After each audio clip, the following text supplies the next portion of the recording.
پانچواں باب حضرت امام حسن مجتبی علیہ السلام۔ حضرت امام حسن مجتبی علیہ السلام کا دور خلافت اور آپ کا معاویہ کے ساتھ صلح یا وہ واقعہ جسے صلح کا نام دیا گیا ہے، تاریخ اسلام کے صدر اول کے اسلامی اور انقلابی طریقہ کار میں ایک بے مثال اور اسلام کی تقدیر بدل کر رکھ دینے والا واقعہ ہے۔ ہمارے نزدیک اس واقعے کی کوئی مثال نہیں ملتی۔ میں یہاں اس جملے کی مختصر وضاحت کے بعد اصل مطلب کی طرف آؤں گا۔ اسلامی انقلاب یعنی اسلامی آئیڈیالوجی اور وہ امانت جسے اللہ تعالیٰ نے اسلام کے نام سے لوگوں کے لیے بھیجا تھا، جو ابتدائی طور پر ایک تحریک تھی، یعنی اس دین نے ابتدا میں اپنے آپ کو جہاد اور ایک عظیم انقلابی تحریک کی صورت میں پیش کیا تھا، اور یہ اس وقت کی بات ہے جب حضور اکرم نے مکہ معظمہ میں اس نظریے کا اعلان کر دیا تھا، تو توحید اور اسلام کے دشمنوں نے اس کے مقابلے میں صف آرائی کی تھی تاکہ اس فکر کو آگے بڑھنے سے روکا جا سکے، لیکن پیغمبر اسلام نے اپنے باوفا اصحاب کی مدد سے اس تحریک کو منظم کیا اور سرزمین مکہ میں ایک عاقلانہ اور قوی تحریک کا آغاز فرمایا، اور یہ تحریک 13 سال تک مسلسل جاری رہی۔ یہ اس کا پہلا دور تھا۔ 13 سال بعد آپ نے اپنی تعلیمات، نعروں، تنظیم سازی اور بے پناہ قربانیوں اور دیگر ذرائع کی مدد سے اس فکر کو ایک حکومت، ایک سیاسی نظام اور ایک امت کی زندگی کے اجتماعی نظام میں بدل کر رکھ دیا، اور یہ سب اس وقت ہوا جب حضور اکرم صلی اللہ علیہ وآلہ وسلم مدینہ منورہ تشریف لائے اور اسے اپنی حکومت کا مرکز قرار دیا، پھر وہیں سے اسلامی تعلیمات کو عام کرتے رہے، اور اسلام ایک تحریک کی شکل سے نکل کر ایک حکومت میں تبدیل ہو گیا، اور یہ اسلام کا دوسرا دور تھا۔ یہ طریقہ کار پیغمبر اکرم کے 10 سالہ دور اقتدار اور آپ کے بعد 4 خلفاء اور امام حسن مجتبی علیہ السلام کے 6 مہینے کے دور خلافت تک جاری رہا، اور اسلامی نظام ایک حکومت کی صورت میں ظاہر ہوا جہاں ہر شعبے کے لیے ایک اجتماعی نظام موجود تھا، یعنی حکومتی، فوجی، سیاسی، ثقافتی، عدالتی اور اقتصادی امور کے شعبے موجود تھے، اور سب ترقی کے راہ پر گامزن تھے۔ اگر اسی رفتار سے یہ نظام آگے بڑھتا چلا جاتا تو پورے عالم پر چھا جاتا، یعنی اسلام نے یہ ثابت کر دیا کہ اس کے اندر یہ قابلیت موجود ہے۔ امام حسن مجتبی علیہ السلام کے دور خلافت میں اسلام مخالف تحریکوں نے یوں سر اٹھایا کہ وہ اسلامی نظام کی راہ میں ایک رکاوٹ بن کر سامنے آنے میں کامیاب ہو گئیں۔ اگرچہ یہ تحریکیں امام حسن علیہ السلام کے دور میں وجود میں نہیں آئی تھیں، بلکہ یہ کئی سال پہلے سے موجود تھیں۔ اگر کوئی شخص اپنے اعتقادی نظریات سے ہٹ کر صرف تاریخی حقائق کی روشنی میں بات کرے تو وہ یہ دعویٰ کر سکتا ہے کہ یہ تحریکیں اسلام کے ساتھ بھی وجود میں نہیں آئی تھیں، بلکہ یہ اس سلسلے کی کڑیاں تھیں جو نبوی تحریک یعنی مکی دور میں موجود تھیں۔ حضرت عثمان کے دور میں جب خلافت بنو امیہ کے ہاتھ میں آ گئی تو ابو سفیان نے، جو اس وقت نابینا بھی ہو چکا تھا اور اپنے قریبی لوگوں کے ساتھ ایک محفل میں بیٹھا ہوا تھا، پوچھا، یہاں پر کون لوگ موجود ہیں؟ جب اسے بتایا گیا کہ فلاں فلاں ہیں، اور جب اسے یقین ہو گیا کہ سب بنو امیہ ہی کے لوگ ہیں اور کوئی غیر موجود نہیں، تو اس نے ان لوگوں سے مخاطب ہو کر کہا، گیند کی طرح حکومت کو ایک دوسرے کے حوالے کرتے جاؤ اور اپنے ہاتھ سے نکلنے نہ دو۔ الاحتیاج علی اہل اللجاج، طبرسی، جلد 1، صفحہ 234۔ اس واقعے کو سنی شیعہ دونوں کی تاریخی کتابوں میں نقل کیا گیا ہے۔ یہ کوئی اعتقادی مسئلہ نہیں، اور نہ ہی ہم اعتقادی مسائل پر بات کر رہے ہیں، بلکہ میں صرف اس واقعے کا تاریخی پہلو واضح کرنا چاہتا ہوں۔ البتہ ابو سفیان اس وقت ایمان لا چکا تھا اور وہ مسلمان تھا۔ اس نے فتح مکہ کے بعد ایمان لایا تھا، نہ کہ اس وقت اسلام لایا جب اسلام غریب اور کمزور تھا۔ اس کا اسلام کے طاقتور ہونے کے بعد کا اسلام تھا۔ یہ تحریک حضرت امام حسن علیہ السلام کے دور خلافت میں اپنی انتہا کو پہنچ چکی تھی، اور یہ وہ تحریک تھی جو معاویہ بن ابی سفیان کی شکل میں امام حسن مجتبی کے سامنے ظاہر ہو گئی۔ اس تحریک نے اسلامی نظام کے راستے میں رکاوٹیں کھڑی کرنا شروع کر دی، یعنی حکومت اسلامی کا راستہ روکتے ہوئے اس کی جڑوں کو کاٹ دیا اور اس کے لیے مشکلات کھڑی کر دیں، یہاں تک کہ یہ عملی طور پر حکومت اسلامی کی پیش رفت میں رکاوٹ بن گئی۔ صلح امام حسن علیہ السلام کے باب میں ہم نے بارہا اس مسئلے کو بیان کیا ہے، اور کتابوں میں بھی لکھا ہوا ہے کہ اگر اس موقع پر امام حسن کی جگہ کوئی اور ہوتا، یہاں تک کہ خود امیر المومنین امام علی ہوتے، تب بھی جو کچھ امام حسن نے کیا تھا اس کے علاوہ کچھ اور ممکن ہی نہ تھا۔ کوئی بھی شخص امام حسن کے اس اقدام کے کسی گوشے پر انگلی نہیں اٹھا سکتا، کیونکہ آپ کا یہ اقدام 100% منطقی استدلال پر مبنی ہے۔ اہل بیت علیہم السلام میں سب سے زیادہ جذباتی کون تھا؟ کس کی زندگی جد و جہد اور جہاد میں گزری ہے؟ دشمن کے مقابلے میں دینی غیرت اور حمیت کا پاس رکھنے والا کون تھا؟ یقیناً وہ حسین ابن علی علیہ السلام تھے، اور آپ صلح میں امام حسن کے برابر کے شریک تھے۔ امام حسن نے اکیلے صلح نہیں کی تھی، بلکہ امام حسن اور امام حسین دونوں نے مل کر صلح کی تھی۔ فرق صرف یہ تھا کہ امام حسن آگے آگے تھے اور امام حسین آپ کے پیچھے تھے، اور امام حسن کے نظریات کا دفاع کرتے تھے۔ ایک مرتبہ ایک نشست میں جب آپ کے قریبی دوستوں، تحریکی اور جذباتی ساتھیوں میں سے ایک شخص نے امام حسن پر اعتراض کیا تو امام حسین نے امام حسن کا دفاع کیا۔ امام حسین نے حجر کو خاموش ہونے کا اشارہ کیا اور وہ خاموش ہو گیا۔ شرح نہج البلاغہ ابن ابی الحدید جلد 16 صفحہ 15۔ کوئی شخص یہ دعویٰ نہیں کر سکتا کہ امام حسن علیہ السلام کی جگہ امام حسین علیہ السلام ہوتے تو یہ صلح واقع نہیں ہوتی، نہیں، بلکہ اس صلح میں بھی امام حسین امام حسن کے ہمراہ موجود تھے اور صلح واقع ہوئی۔ اسی طرح اگر امام حسین علیہ السلام اکیلے ہوتے تب بھی ایسے حالات میں وہی کچھ کرتے جو امام حسن علیہ السلام نے کیا۔ تاریخ کا باعظمت اور ملائمت سے بھرپور مصالحانہ اقدام۔ صلح کی تمام شرائط موجود تھیں اور اس کے علاوہ کوئی دوسرا راستہ ہی نہ تھا، کیونکہ اس وقت شہادت کے لیے خود کو پیش کرنے کا موقع ہرگز نہیں تھا، جیسا کہ مرحوم شیخ آل یاسین نے اپنی کتاب صلح امام حسن علیہ السلام، جس کا میں نے 1969 میں فارسی ترجمہ کیا تھا، میں یہ ثابت کیا ہے۔ اس وقت شہادت کا امکان ہی نہ تھا، کیونکہ ہر مقتول شہید نہیں کہلاتا، بلکہ کچھ شرائط کے ساتھ اگر کوئی مارا جائے تو اسے شہید کہتے ہیں۔ چونکہ وہ شرائط یہاں موجود نہیں تھیں، لہذا اگر امام حسن ان دنوں قتل ہو جاتے تو شہید نہیں کہلاتے، کیونکہ ایک ایسے موقع پر جہاں انسان کو مصلحت سے کام لینا چاہیے تھا، وہاں پر وہ جارحانہ رویہ اپنائے اور مارا جائے تو ایسی موت کو خودکشی کے علاوہ شہید کہنا ممکن نہ تھا۔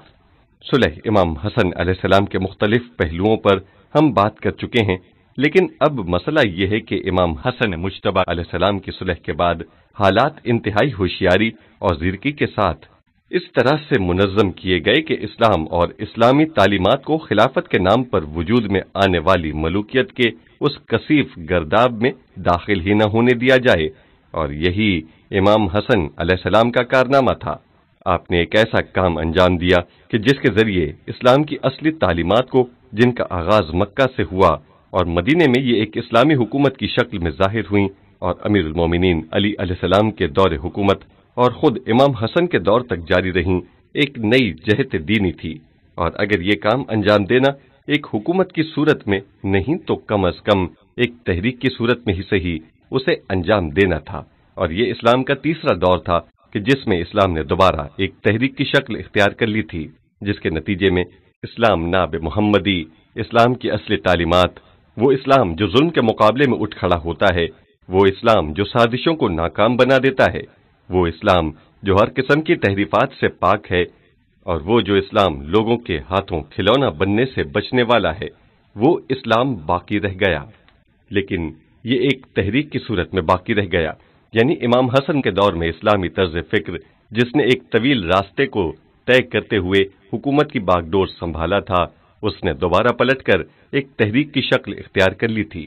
البتہ اس دور میں اسلامی تحریک کی ذمہ داریاں خود پیغمبر اسلام صلی اللہ علیہ وآلہ وسلم کے دور کی ذمہ داریوں سے کہیں زیادہ سخت اور مشکل تھیں، کیونکہ یہاں دین کا مخالف بھی مذہب اور دین کا نعرہ لگا رہا تھا اور مذہب ہی کا لبادہ اوڑھا ہوا تھا، جبکہ حقیقت میں دین اور مذہب سے اس کا کوئی تعلق نہ تھا، اور یہی چیز ائمہ معصومین علیہ السلام کے لیے سب سے بڑی رکاوٹ تھی۔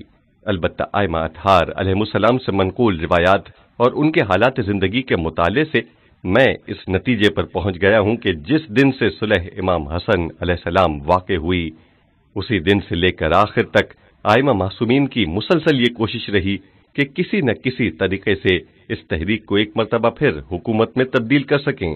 اس حوالے سے بہت ساری روایات پائی جاتی ہیں، البتہ ممکن ہے کہ کچھ لوگ اس چیز کا کسی اور انداز سے جائزہ لیں، لیکن میری تحقیق یہ ہے کہ ائمہ اطہار کی پوری کوشش رہی ہے کہ اس تحریک کو حکومت میں تبدیل کر سکیں، یعنی وہ چاہتے تھے کہ معاشرے کا نظام اس تحریک کے ہاتھ میں ہو جو ہوا و ہوس اور نفسانی خواہشات سے دور اور پاک و صاف ہے۔ لیکن یہ بہت ہی بڑا، سخت اور مشکل کام تھا۔ اس انقلابی تحریک کے دوسرے دور یعنی سفیانی، اموی اور عباسی خلفاء کے دور میں لوگوں کے لیے سب سے اہم بات یہ تھی کہ وہ اسلام اور قرآن کے اصولوں کو سمجھنے اور ان کی پہچان میں غلطی نہ کریں۔ آخر تمام ادیان عالم نیز قرآن کریم میں انسانوں کو اس قدر غور و فکر کی تاکید کیوں کی گئی ہے، اور وہ بھی دین کے بنیادی اصولوں یعنی توحید کے بارے میں۔ توحید کا صرف یہ مطلب ہرگز نہیں کہ ہم کہیں کہ کوئی خدا ہے اور وہ بھی ایک ہے، دو نہیں ہیں۔ یہ توحید کی ظاہری صورت ہے، جبکہ توحید کا باطن ایک ایسا ٹھاٹھے مارتا ہوا سمندر ہے جس میں اولیاء الہی غوطے لگاتے ہیں۔ توحید ایک بہت ہی باعظمت وادی کا نام ہے، لیکن اس باعظمت وادی میں بھی مومنین، مسلمین اور موحدین کو غور و فکر اور تعقل و تدبر کے ساتھ آگے بڑھنے کا حکم دیا گیا ہے، اور حقیقت میں بھی غور و فکر ہی انسان کو آگے لے جا سکتا ہے۔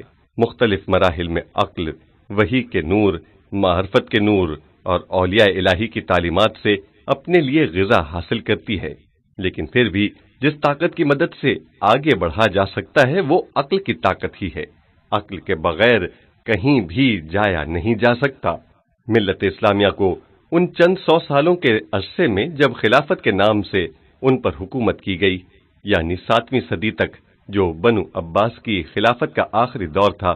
البتہ بنو عباس کی خلافت کے بعد بھی بعض مقامات پر خلافت کے نام سے کچھ چیزیں موجود تھیں، جیسے ممالک کے دور میں مصر اور اس کے ایک مدت بعد خلافت عثمانیہ کا زمانہ، اور دیگر مقامات پر جس چیز کو سمجھنے کی ضرورت تھی وہ یہ کہ انہیں عقل کو قاضی بنا کر یہ دیکھنا چاہیے تھا کہ اسلام، قرآن اور معتبر احادیث میں حکمرانوں کے لیے جو شرائط بیان کی گئی ہیں وہ کیا موجودہ حکمرانوں میں پائی جاتی ہیں کہ نہیں۔ یہ انتہائی اہم بات تھی۔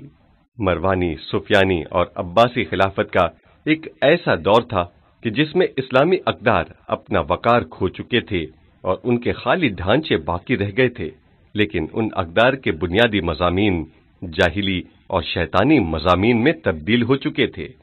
وہ مراکز جو انسانوں کو عاقل، عبادت گزار، مومن، آزاد، برائیوں سے دور، اللہ کے حضور میں خاضع اور متکبروں کے مقابلے میں متکبر بنانا چاہتے تھے، اور ان میں سب سے بہترین مرکز خود حضور اکرم صلی اللہ علیہ وآلہ وسلم کے زمانے میں مملکت اسلامی تھی۔ وہ اب ایسے مراکز میں تبدیل ہو چکے تھے جہاں انسانوں کو مختلف تدابیر کے ذریعے دنیا داری اور ہوسرانی میں مشغول اور انہیں روحانیت سے دور کر کے ان کی شخصیت کو تباہ کر دیا جاتا تھا۔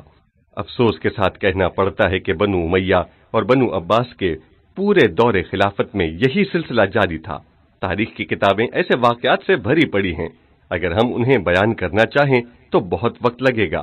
یہ سلسلہ خود معاویہ ہی کے دور سے شروع ہوا تھا اور وہ اس کام میں مشہور ہو چکا تھا، یعنی تاریخ نویسوں نے لکھا ہے کہ ایک طرف وہ ایک حلیم اور کھلے دل کا آدمی تھا، اور وہ اپنے مخالفین کو اس بات کی اجازت دیتا تھا کہ اس کے سامنے ہی جو چاہیں کہہ سکتے ہیں، لیکن اس کے ساتھ ہی اس کی زندگی اور شخصیت کے دوسرے پہلوؤں کے بارے میں بہت کم لکھا گیا ہے کہ وہ کس طرح عام لوگوں، قبائل کے سرداروں اور معاشرے کے جانے پہچانے لوگوں کو اپنے عقائد اور ایمان سے دستبردار ہونے اور حق کے مقابلے میں اٹھ کھڑے ہونے کے لیے تیار کرتا تھا۔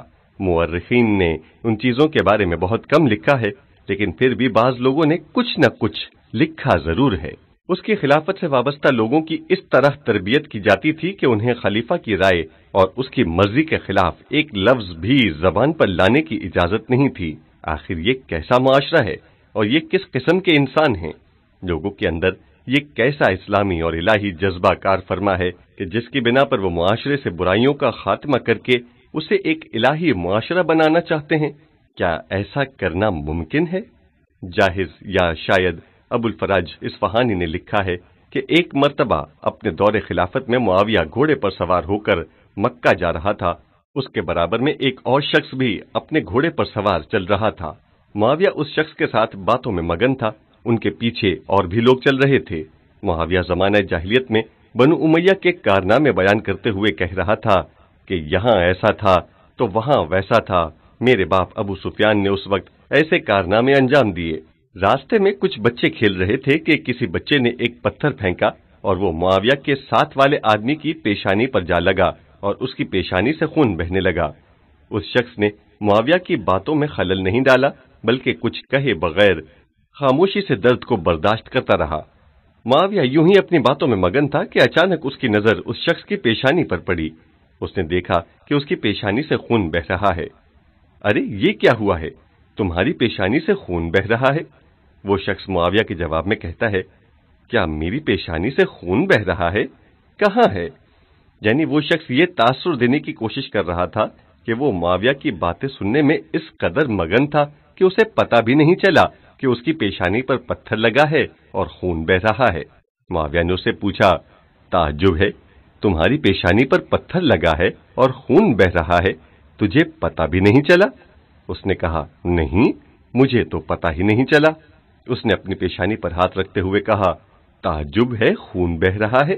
آپ کی قسم، میں تو آپ کی شیریں کلامی میں اس قدر مگن تھا کہ جب تک آپ نے نہیں بتایا مجھے پتہ بھی نہیں چلا کہ میری پیشانی سے خون نکل رہا ہے۔ معاویہ نے اس شخص سے پوچھا، بتا، بیت المال سے تجھے کتنا وظیفہ ملتا ہے؟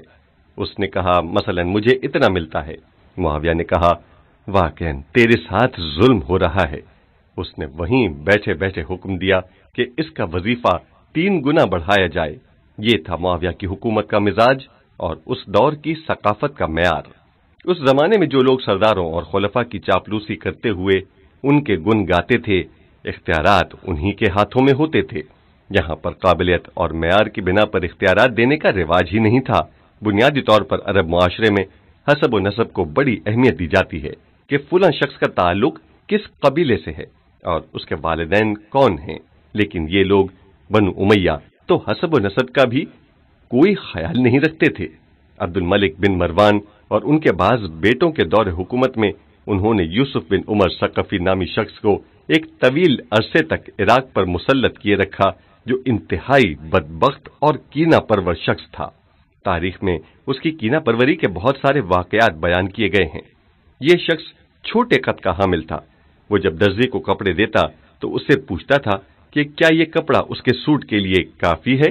جب درزی کہتا کہ جی ہاں یہ کپڑا کافی ہے، بلکہ تھوڑا کپڑا بچ بھی جائے گا، تو وہ اس درزی سے کپڑا واپس لیتے ہوئے اسے گرفتار کرنے اور سزا دینے کا حکم دیتا تھا۔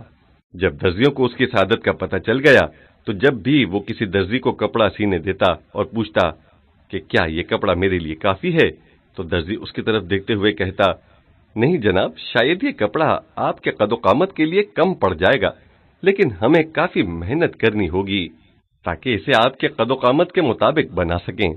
وہ یہ جاننے کے باوجود کہ درزی جھوٹ بول رہا ہے اس کی بات پر خوش ہوتا تھا۔ یہ ایسا احمق اور بے وقوف شخص تھا۔ یہ وہی تھا جس نے کوفہ میں زید بن علی علیہ السلام کو شہید کیا۔ ایک ایسا شخص کئی سالوں تک لوگوں کی جان و مال اور عزت و آبرو پر مسلط رہا، نہ تو کوئی صحیح حسب و نسب رکھتا تھا اور نہ ہی عقل و شعور کا مالک تھا، لیکن صاحبان اقتدار سے وابستہ تھا، اس لیے اس کو منصب پر بٹھایا گیا۔ یہ چیزیں کسی بھی نظام کے لیے بہت بڑی آفت کا درجہ رکھتی ہیں۔ یہ اسلام مخالف تحریک اسی طرح جاری و ساری تھی، جبکہ اس کے مقابلے میں حقیقی اسلام اور قرآنی اقدار پر مبنی تحریک، جو کسی بھی صورت میں اس غیر اسلامی تحریک کے مقابلے میں گھٹنے ٹیکنے والی نہیں تھی، بھی جاری و ساری تھی، جس کی سب سے واضح مثال ائمہ معصومین علیہ السلام اور ان کے باوفا اصحاب ہیں۔ امام حسن مجتبی کی برکت سے اسلامی اقدار پر مبنی تحریک نے اسلام کو بچا لیا۔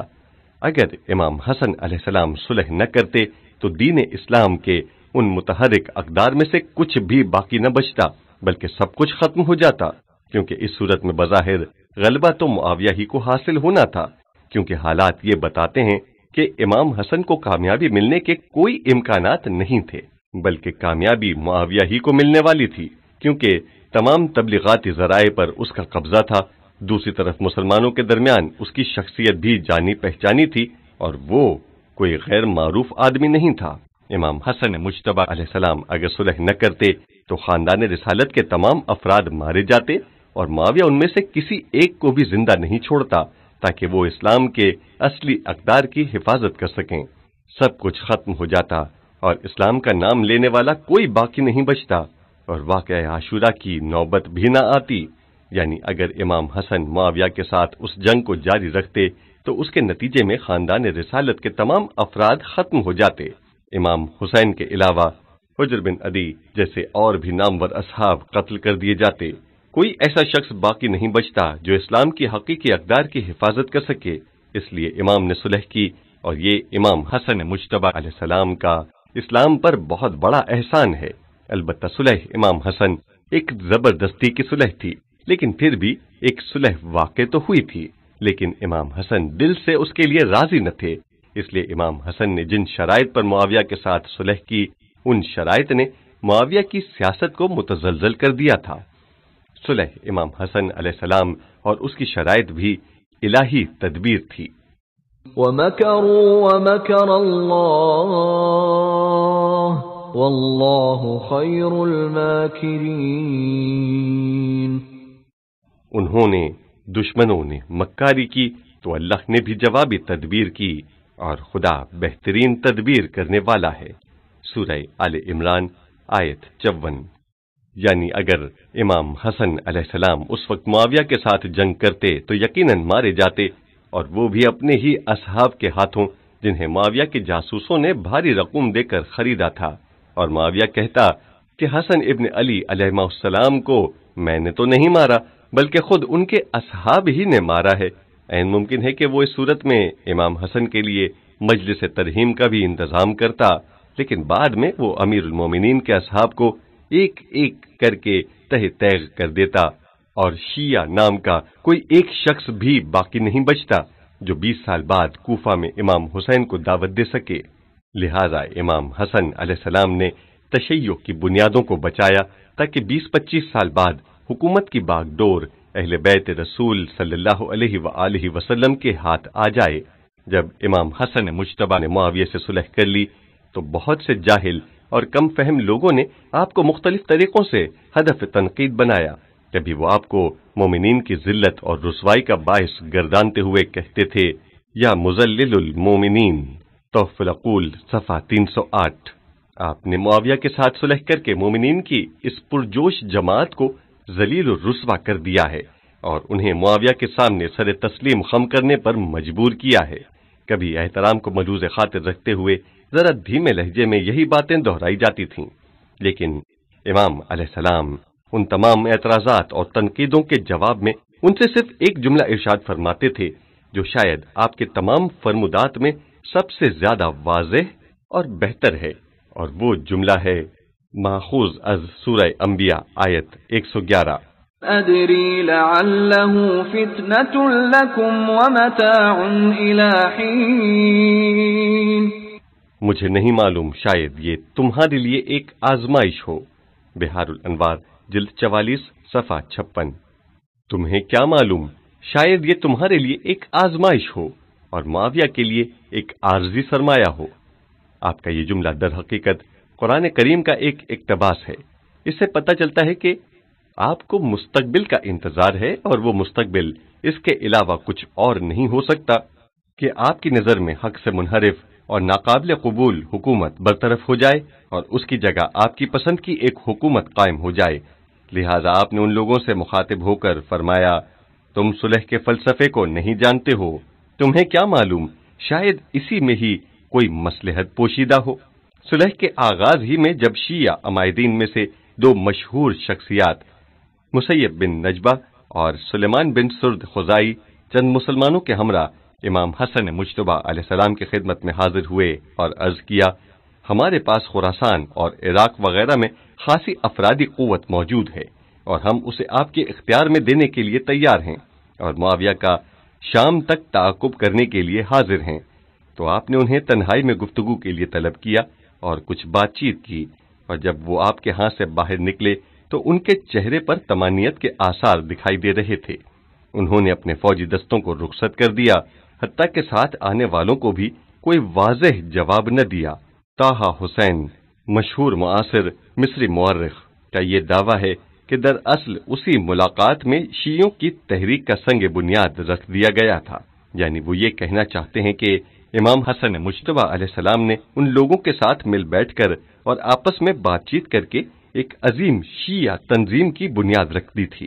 چنانچہ خود امام حسن علیہ السلام کے حالات زندگی اور مقدس ارشادات سے بھی واضح طور پر یہی مفہوم نکلتا ہے، اگرچہ وہ زمانہ اس قسم کی تحریک اور سیاسی جدوجہد کے لیے سازگار نہ تھا، کیونکہ لوگوں میں سیاسی شعور بے حد کم اور دشمن کے پروپیگنڈوں نیز مالی وسائل کے بے دریغ استعمال کا بازار گرم تھا۔ دشمن جن طریقوں سے فائدہ اٹھا رہا تھا، آپ ان طریقوں کو اختیار نہیں کر سکتے تھے، مثلا بے حساب پیسہ خرچ کرنا اور معاشرے کے چھٹے ہوئے بدقماش افراد کو اپنے ارد گرد اکٹھا کر لینا آپ کے لیے ممکن نہ تھا۔ ظاہر ہے دشمن کا ہاتھ کھلا ہوا تھا اور اس حوالے سے امام عالی مقام کے ہاتھ بندھے ہوئے تھے۔ پاسدار اسلام شمارہ 6۔ حضرت امام جعفر صادق علیہ السلام سے منقول ایک روایت میں آپ فرماتے ہیں، اللہ تعالی نے اس امر کے لیے 70 ہجری کو معین فرمایا تھا۔ الکافی جلد 1 صفحہ 368۔ یعنی خدا کی تقدیر میں یہ تھا کہ امیر المومنین علیہ السلام کی شہادت کے 30 سال اور امام حسین کی شہادت کے 10 سال بعد حکومت اسلامی کی باغ ڈور اہل بیت رسول صلی اللہ علیہ وآلہ وسلم کو واپس کی جائے، لیکن اتنا بڑا نتیجہ کب سامنے آتا جب لوگ اپنے قصد اور ارادے کے ساتھ اس کے لیے مقدمات فراہم کریں، کیونکہ اللہ تعالیٰ کی کسی سے کوئی رشتہ داری نہیں ہے۔ لوگوں نے اپنے فرائض اور ذمہ داریاں ادا نہیں کیں، جبکہ امام حسن اور امام حسین علیہ السلام نے اپنی ذمہ داریوں کو بخوبی انجام دیا، لیکن خواص جیسے عبداللہ ابن جعفر اور عبداللہ ابن عباس اور ان جیسے دوسرے لوگوں نے اپنی ذمہ داریوں کو نہیں نبھایا، یہاں تک کہ ان لوگوں نے بھی جنہوں نے بعد میں واقعہ کربلا میں امام حسین علیہ السلام کے ہم رکاب ہو کر جنگ کی، انہوں نے بھی جناب مسلم بن عقیل سفیر امام حسین علیہ السلام کے ساتھ وہ تعاون نہیں کیا جو کرنا چاہیے تھا، بلکہ انہوں نے کوتاہی کی، ورنہ جناب مسلم کے ساتھ وہ کچھ نہ ہوا ہوتا۔ انہیں جناب مسلم کے ساتھ مل کر حکومت کوفہ کا قصہ تمام کر دینا چاہیے تھا، جو کہ نہیں کیا، اور ان لوگوں کی یہی کوتاہیاں کربلا کے دلخراش واقعے کا سبب بنی۔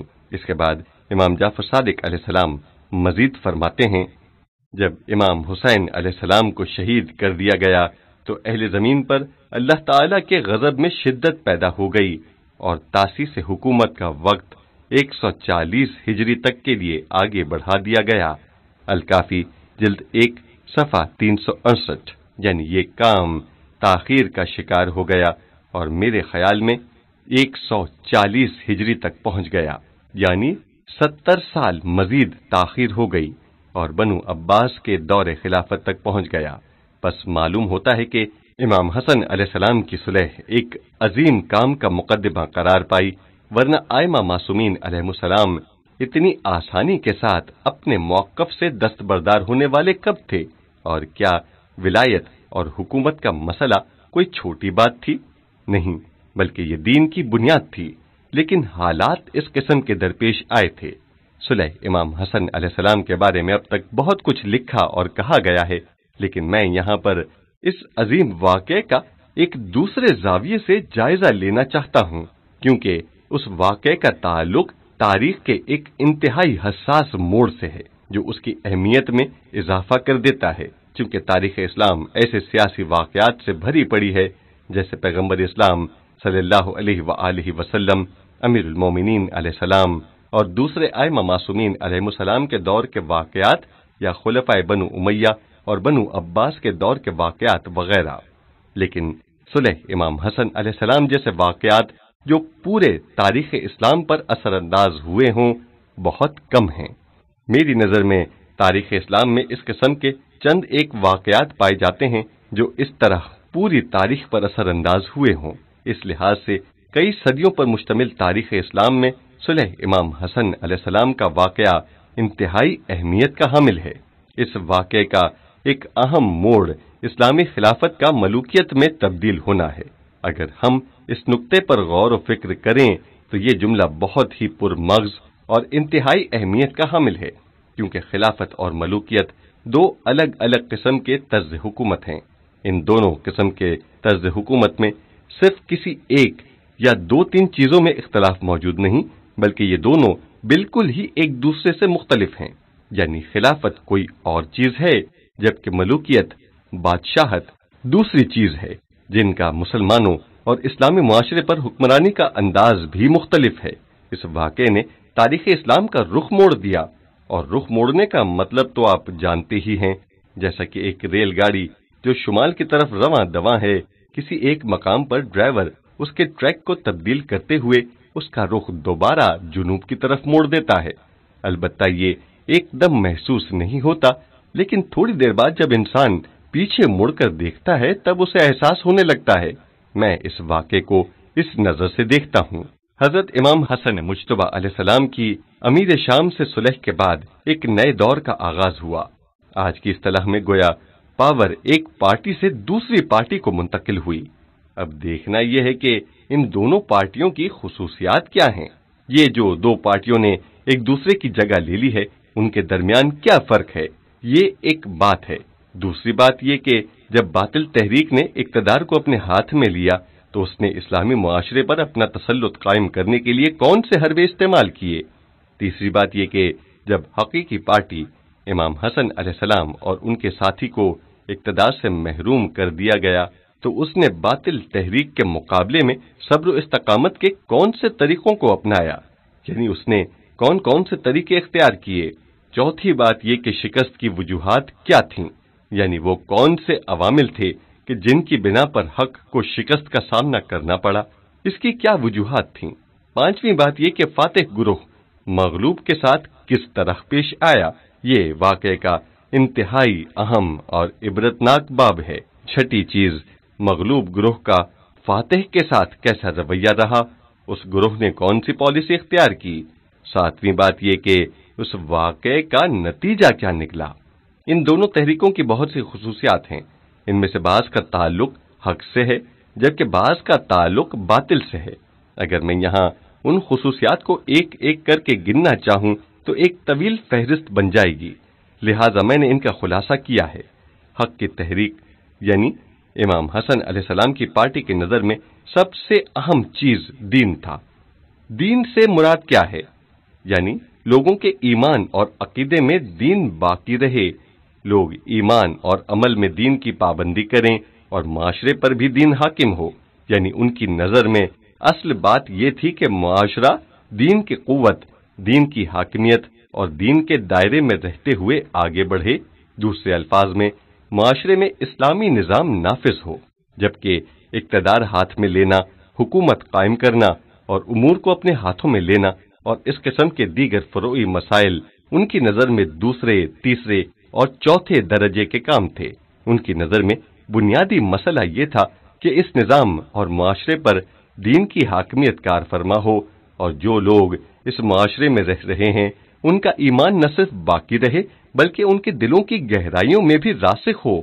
یہ تھی حق کی پارٹی کی پہلی خصوصیت۔ دوسری پارٹی یعنی باطل پارٹی کا اصلی مقصد کسی بھی طریقے سے اقتدار کو اپنے ہاتھ میں لینا تھا، یعنی ہر قیمت پر اقتدار کا حصول۔ یہ تھی باطل پارٹی کی اصل سیاست۔ اس کی نظر میں اصل چیز اقتدار کا حصول تھا، چاہے کسی بھی قیمت اور کسی بھی طریقے سے ہو۔ جیسا کہ دنیا کے اکثر سیاستدانوں کا یہی طریقہ ہے کہ ان کی نظر میں اقدار اور اصولوں کی کوئی اہمیت نہیں ہوتی۔ اگر وہ کسی اصول کو اپنا سکیں تو ٹھیک ہے، اور اگر نہ اپنا سکیں تو بھی کوئی بات نہیں ہے، کیونکہ ان کے لیے سب سے اہم چیز اقتدار کو اپنے ہاتھ میں لینا ہے، اور یہی ان کے لیے اہمیت کا حامل ہے، اور یہ ایک انتہائی اہم اور حساس سرحد ہے۔ ممکن ہے کہ کبھی دونوں پارٹیاں ظاہراً مذہب پر عمل پیرا ہوں، جیسا کہ امیر المومنین علیہ السلام اور امیر شام کے درمیان ہونے والی جنگ میں ایسا تھا۔ ایک دن جنگ صفین کے موقع پر جو حضرت علی علیہ السلام اور امیر شام کے درمیان لڑی گئی تھی، امیر المومنین کے کچھ سپاہی شک و تردد کا شکار ہوئے۔ بعض ایسے لوگ ہوتے ہیں کہ جب وہ شک میں پڑ جاتے ہیں اور ان کے ذہنوں میں مشکوک افکار جنم لیتے ہیں تو نہ خود ان شکوک کو حل کرتے ہیں اور نہ ہی قابل اطمینان لوگوں سے رجوع کرتے ہیں، بلکہ وہ انہی شکوک و شبہات کو موضوع گفتگو بنا کر پروپیگنڈا کرتے اور دوسروں کے ذہنوں میں بھی شک ڈال دیتے ہیں اور غلط افکار پر مبنی ایک گروہ پیدا کر دیتے ہیں۔ کچھ اس قسم کے افراد جنگ صفین کے موقع پر شک و تردد کا شکار ہوئے اور کہنے لگے کہ ہم آپس میں کیوں لڑیں؟ وہ بھی نماز پڑھتے ہیں اور ہم بھی نماز پڑھتے ہیں، وہ بھی قرآن پڑھتے ہیں اور ہم بھی قرآن پڑھتے ہیں، وہ بھی پیغمبر اسلام کو مانتے ہیں اور ہم بھی مانتے ہیں۔ پس وہ لوگ شک و تردید کا شکار ہو گئے۔ عمار یاسر، جن کے بارے میں اس نتیجے پر پہنچ چکا ہوں کہ صدر اسلام میں وہ ایسے حساس، مشکل اور پیچیدہ مسائل کہ جن کے بارے میں لوگ غفلت اور جہالت کا شکار تھے کا تجزیہ و تحلیل کرنے کے ماہر تھے۔ تاریخ اسلام میں عمار یاسر کا یہ مقام ہے کہ وہ گہرے اور دقیق مسائل کو سمجھتے تھے۔ اگر ہم مالک اشتر کو ان کی تلوار اور بہادری سے پہچانتے ہیں تو ہمیں عمار یاسر کو ان کی فصاحت زبان، روشن فکری، درست فہم و ادراک اور صدر اسلام کے ایک عظیم تجزیہ نگار کے طور پر جاننا چاہیے۔ امیر المومنین علیہ السلام کے دور میں مجھے ایسے بہت کم موارد ملے جہاں شکوک و شبہات نے جنم لیا ہو اور وہاں عمار یاسر موجود نہ ہوں۔ وہ ایک مافوق الفطرت شخص تھے۔ جنگ صفین کے موقع پر بھی جب عمار یاسر کو یہ اطلاع ملی کہ لشکر کے کچھ سپاہی شک و تردد کا شکار ہو چکے ہیں تو وہ ان تک پہنچ گئے اور ان کے سامنے کچھ حقائق بیان کیے۔ آپ نے واضح کیا کہ اصل مسئلہ یہ نہیں ہے کہ وہ بھی نماز پڑھتے ہیں اور تم بھی نماز پڑھتے ہو۔ چنانچہ انہوں نے کہا، خدا کی قسم، میں نے ایک اور جنگ میں دیکھا ہے کہ یہی دونوں پرچم جو آج ایک دوسرے کے مقابلے میں کھڑے ہیں، یہ پرچم کہ جس کے نیچے امیر المومنین علیہ السلام موجود ہیں، اسی طرح اس پرچم کے مقابلے میں تھا جس کے نیچے معاویہ کھڑا تھا، اور وہ جنگ بدر کا موقع تھا جس موقع پر یہ دونوں پرچم یعنی بنو ہاشم اور بنو امیہ کا پرچم ایک دوسرے کے مد مقابل تھے، اور اس پرچم کے سائے تلے حضرت رسول اکرم صلی اللہ علیہ وآلہ وسلم اور امیر المومنین علی علیہ السلام تھے، اور اس پرچم کے نیچے یہی معاویہ اور اس کا باپ ابو سفیان تھے۔ ان دونوں کے درمیان اصولی اختلاف پایا جاتا ہے، لیکن آپ لوگ ظاہر کو مت دیکھیں۔ اسی طرح عمار یاسر نے ان کے ذہنوں سے شکوک و شبہات کو دور کر دیا۔ پس معلوم ہوا کہ باطل تحریکیں جن کا اصل مقصد حصول اقتدار ہوتا ہے، وہ بھی کبھی کبھار مصلحتاً اسلام کے ظواہر پر عمل پیرا ہوتی ہیں، اور یہ ان کے حق پر ہونے کی کوئی دلیل نہیں ہے۔ لہذا ضروری ہے کہ ان کے باطن کو دیکھا جائے اور انتہائی ہوشیاری کے ساتھ یہ تشخیص دی جائے کہ کون سی تحریک کس سے وابستہ ہے۔ یہ پہلی بات ہے۔ ان دونوں تحریکوں کی پہچان اور علامت یہ ہے کہ ایک طرف اقتدار پرستی اور اقتدار کو تحفظ دینا ہے، تو دوسری طرف اصول پرستی اور اقدار کا تحفظ اور پاسداری ہے۔ اسلام اور اس کے بنیادی افکار یعنی اسلامی اقدار کو قبول کرنا اور ان کے تحفظ کے لیے جد و جہد اور جہاد کرنا۔ پس ایک طرف اقدار، اصول پرستی اور ان کا تحفظ ہے، اور دوسری طرف اقتدار پرستی ہے، یعنی ہر قیمت پر اقتدار کو اپنے ہاتھ میں لینا، یعنی کچھ بھی ہو جائے وہ اقتدار کو اپنے ہاتھ میں لینا چاہتی ہے۔ لیکن یہ باطل تحریکیں کون سے طریقے اور ذرائع سے استفادہ کرتی ہیں، یہ بھی ایک اہم اور توجہ طلب نکتہ ہے۔